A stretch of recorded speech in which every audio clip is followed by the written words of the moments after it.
Performance artistique du groupe Tengo Un Sueño soutenu par l'orchestre de l'école Carlos Cabes du Mexico. Une prestation pour ouvrir officiellement le Mondial Culte 2022.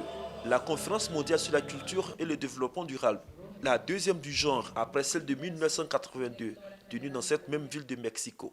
Pour cette édition, 193 délégations sont présentes pour réfléchir sur la politique future de promotion, de préservation, de valorisation de la culture qui doit être un vecteur de paix dans un monde menacé par l'insécurité. Maintenant désormais ce mouvement culturel universel pour construire un monde plus juste à partir de nos différences. La diversité culturelle est le point d'union. Elle est la force et non la difficulté à surmonter. C'est la meilleure toile pour la liberté créative, pour l'imagination et la création.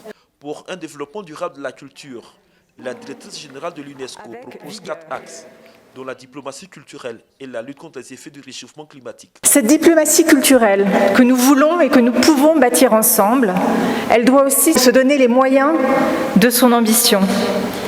Cela passe d'abord par des outils communs de mesure, car pour décider, pour orienter, pour comparer, il nous faut des indicateurs, il nous faut des définitions communes. C'est la raison pour laquelle nous avons travaillé à des indicateurs Culture 2030, tous ensemble, à l'UNESCO. Au nombre des pays présents, la Côte d'Ivoire, dont la délégation est conduite par la ministre de la Culture et de la Francophonie, une présence pour porter la voix du pays à ce rendez-vous international. La Côte d'Ivoire, comme vous le savez, est un pays culturel par essence, riche dans sa diversité, riche par son patrimoine matériel, immatériel.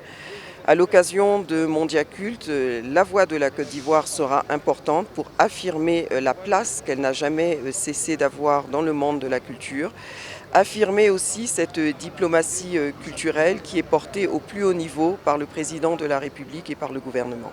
Pendant 3 jours, experts culturels, décideurs et partenaires vont réfléchir sur les actions pour le développement durable de la culture face aux différentes menaces environnementales.